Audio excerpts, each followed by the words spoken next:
In this video, it will be about cleaning and prepping her for painting.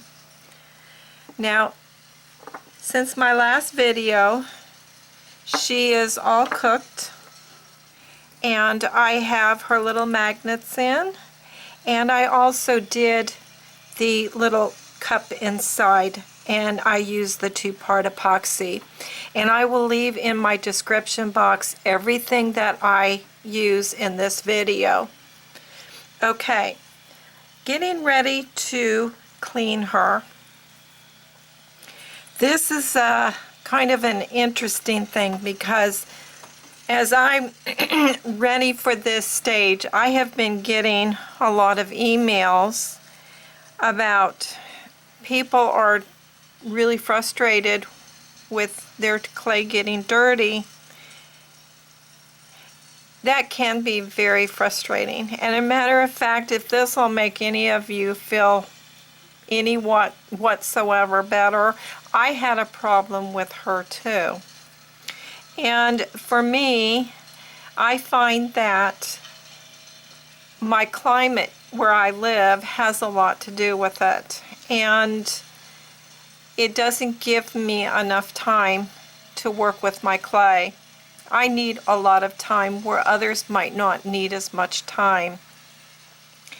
And that is called overworking your clay. And overworking your clay is when you start getting gray in it. I'm not talking about the little dirty specks. If that's what you're getting, then and you're frustrated with that, then you have to look at your space and see, are you sitting under an air conditioning vent or a fan or heat or something? What kind of clothes are you wearing? You know, those specks are coming from something in your room. The gray is coming from our skin, and humidity really works against me with polymer clay, with the grayness, and it's just something that you just can't really prevent. But I have found with myself different ways to work with it, and as you all know, having the hollow head and hollow parts too gives me a lot more time to work with my clay. Okay, I'm going to go into all the steps that I do with the cleaning. And first of all, I want to point this out to you, is that I take a little bit of oil paint and I took brown, and what I did was I painted just inside the eye. And the reason for that is it shows me all of the unevenness. And I go in there and I will start lightly scraping that. And I can actually, when I do that, I can actually feel the little bumps in it. Now,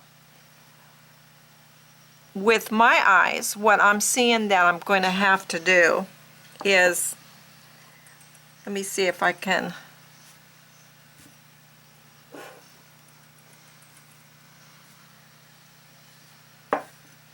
I'm going to take a bead here,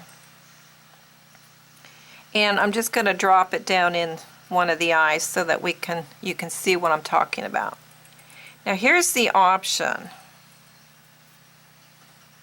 And this is what I will be doing. As I hold that up there, I'm kind of there. If I hold that up there, okay, I can actually go in there where I see the brown, and I scrape that. Like right there, I've got a real big dip right in that area. And this is an area that, you know, you can spend a lot of time smoothing it. but I want this, I like to get this as smooth as possible so that when I put the eye makeup on, it doesn't look bumpy.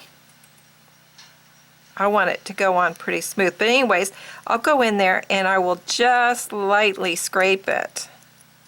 And as I do that, which I already am seeing that I will be doing this, is that I'm going to go back in there and I'm going to put a little tiny piece of polymer clay right over that again. See, this is what I'm saying. With me having this hollow head, I can cook this head 100 times if I want to, just as long as I do not go over the recommended temperature and I cook it at the temperature that it states. I do not ever drop the temperature, because my clay does not, or the brand that I'm using is not changing colors. Now there's some brands out there that I find they do change colors. Okay, I would go in there and do that, but I would leave that ball in there and I would take my polymer clay and I would use my ball as a guide for that eyelid to kind of fix it up. Okay, let's get on with the cleaning. There's some stages that I do, and a lot of times it depends on what kind of dirt did I have to deal with. She's not really too bad, but the reason for that is because I knew when to stop. And that is where you're going to have to really learn what the stage is, because I used to have people tell me all the time when I was learning I was overworking the clay. And I just could not understand what they meant by overworking the clay. The way that I understood it was, it must be time to set it down, let it cool off or whatever. No, it wasn't. It was the oils in my skin was having a reaction to my polymer clay, the oil in the polymer clay. And my climate also being that it was humid.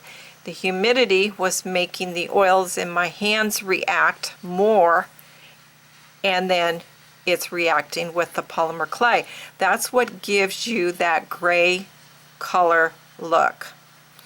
And when you start seeing that, you really do want to stop, because you just keep going and going, and all you're doing is you're just making more and more and more.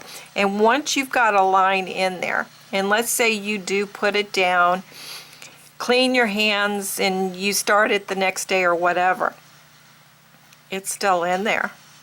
And all you're going to do is you're just going to move it, and you're going to it's even going to get deeper in the clay. And I do have a couple of spots, like right in here. I've even got one in here that it was really getting to the point that I needed to stop. And I did. I pushed it. I went a little bit further where I really should have stopped, and I wouldn't have to deal with this.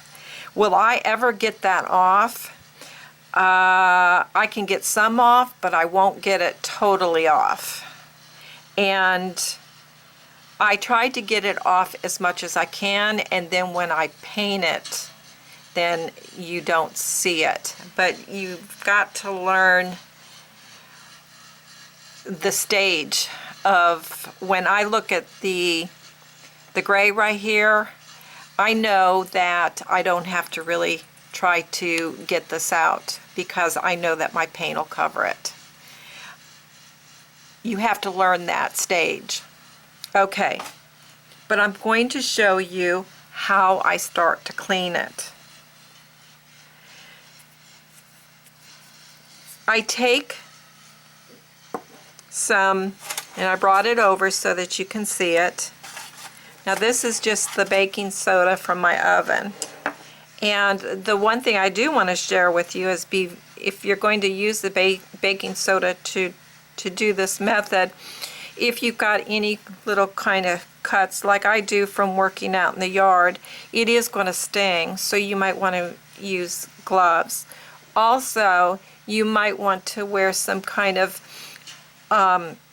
protective eyewear, and don't touch your face or your eyes when you're handling the baking soda, because it will burn your eyes. Okay, the baking soda here, this is the part that I want to show you, is that I get pieces like this, and this is moisture. And the reason why I do cook it in baking soda, and this is for some of you that don't know why, is that I want the baking soda to draw the moisture out of my clay, because polymer clay does not like moisture at all, and that's what causes it to crack. Okay, I take these little chunks, and it's going to be just like chalk, and I will just go over it, and I rub that all on it. Okay, and I will do the same thing, just keep doing it. Now sometimes I'll get pieces to where I guess the moisture is in it, packed, that it's not quite as loose as what I'm pulling out of here right now. Okay, now as I do that, let me put just a little bit more on here.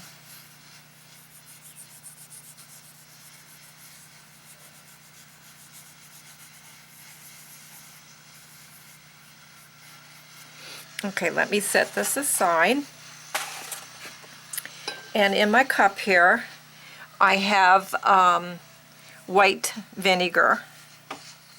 And I'm going to take just a little, this was a little makeup sponge thing. And I'm going to just put it over it a little bit. And I'm going to just rub it down. Pay an extra attention to the eyes, because they are going to be delicate since we have a hollow head here.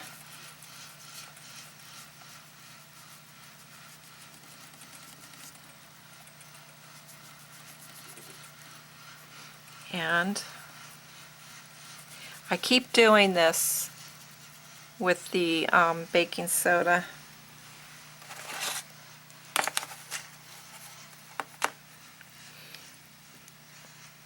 I'm just going to dip it right in the baking soda since I've got enough vinegar on it. And I just keep doing this.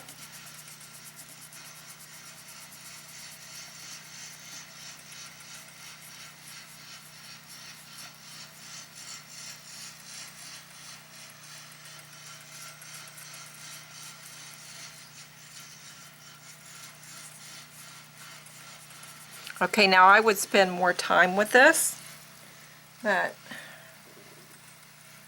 we're going to move on because there's quite a few stages that I do.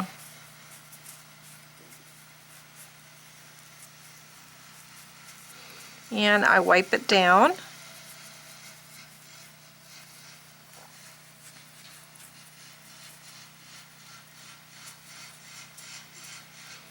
Now at this point, if I really see that I have areas in my clay that is too lumpy, okay, I would go in there and scrape it, and I would fill it, and I would cook it. I would make those corrections before I keep going with the cleaning.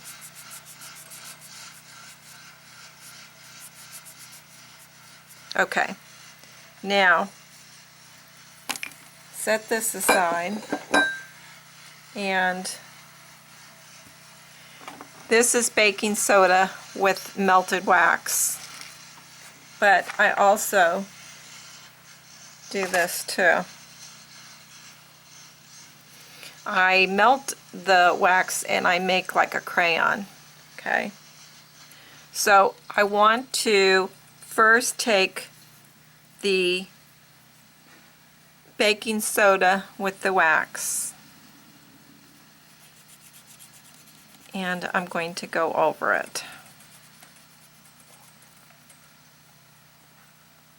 Now you can use a Q-tip, because sometimes you have a little small area, and a Q-tip. If you dip it in the wax and then the baking soda, that works out very well. But I would go all over the head. I would keep doing this. And back to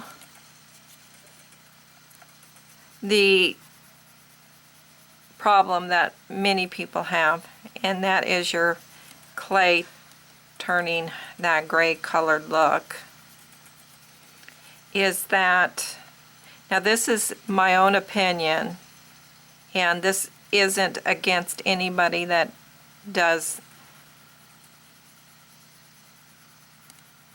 what I'm saying doesn't work for me, that it's wrong, because it's not. You really have to take the information and you have to try it out for yourself and see if it works for you. And sometimes you can take the technique and you can make some adjustments to it to make it work for you even better than what somebody else is showing you that they use. When you're working with your raw clay and you start seeing you've got that gray going on,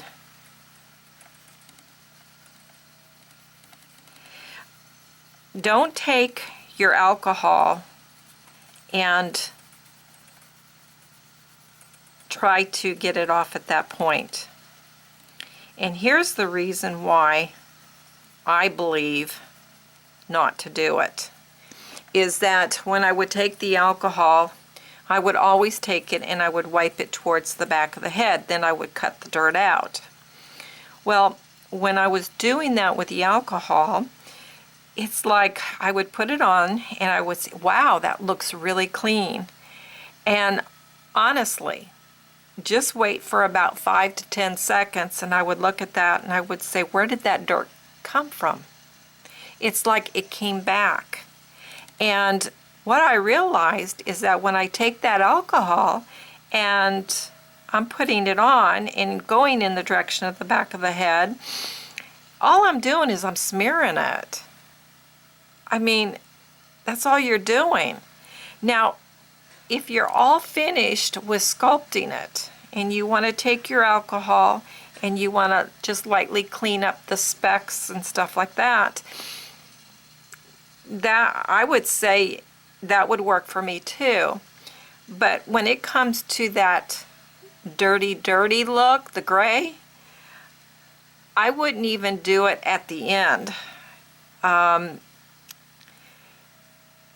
You can try it and see how much you can get out of it, but if you were to do it that way, I would do it at the end before you cook it. But if the other does work for you, then, you know, that's fine too. But with working with this different way that I am creating for myself of sculpting, the hollow heads and not using the armature of the way that I was using it when I first started. Now I do use wire. Like if the doll's not going to be posable and I don't want it to really be hollow, I will use the wire, but I do it in pieces. So the arm would be separate, the legs, the torso, and so forth. I don't have one solid armature anymore. Now if I were to do a doll, and it had some kind of a pose on it that I needed that kind of support, then that would be different. But I've been finding that by doing it in sections, I haven't needed that kind of support to where I thought I did. And that's because that's the way we've been taught. Okay. Now I would take my wax and baking soda and I would go over it again. And when I do that, I'm not going to go all into it, I would rub that down one more time and I would feel it. Now it's nice and smooth. But here's the other thing that I want to show you can do. I'm going to take the wax and the baking soda and I'm going to go over it.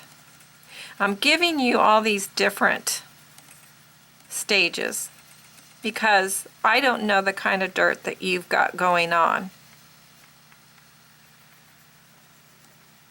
But if I had an area, this is what I would be doing. I would be going all through these steps. And also, I didn't mention, but yes, the acetone too. The Magic, Mr. Clean's Magic Eraser. Okay.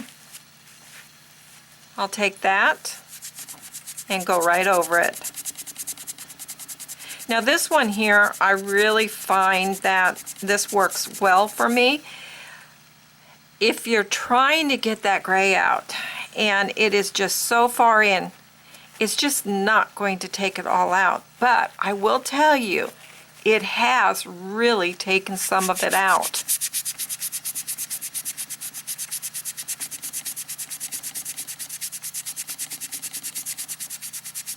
And I like using this with the wax.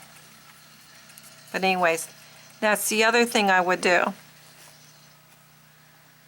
Now that I have that, let's say she was all cleaned up and everything in your clay, that is the time that you're going to have to make a decision and do something.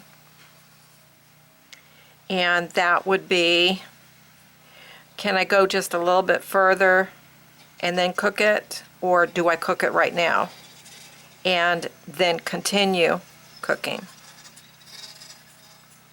Because I find that when I do everything hollow, I can stop at any point. And a matter of fact, I'll share this with you, is that in the beginning, when the first face that I had with this one, I didn't like it. And she was getting dirty and I had to throw it in the oven and I cooked it. I couldn't get those lips right. Let me tell you what I did. I took a knife and I went right down her face and I cut the whole nose off and I cut the mouth out, and all I did was I took my clay, went back over it, and I created what it was that I wanted.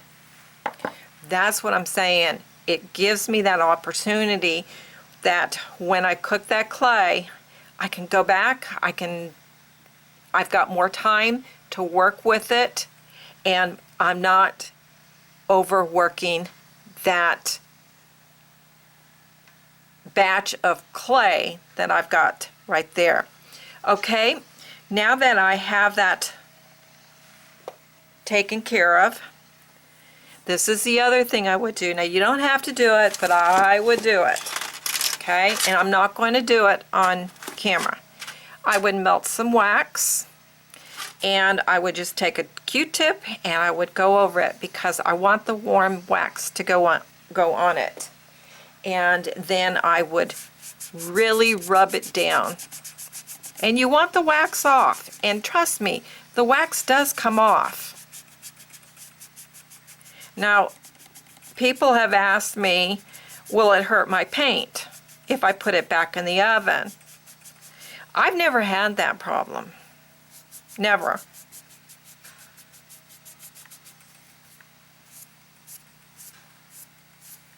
Okay, I would rub that down. Now I would be all ready for painting. And I'm going to let this video go at this point, and I will come back and I'm going to show you something that I use on all of my dolls that I honestly have never shared with anyone.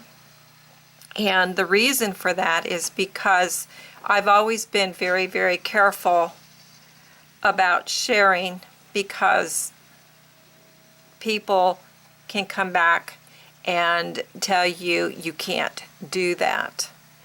And I feel like if it works for you, do it. So I'm past that point in my life, and I'm going to share with you what I use, but I use a combination of things. See you, everyone.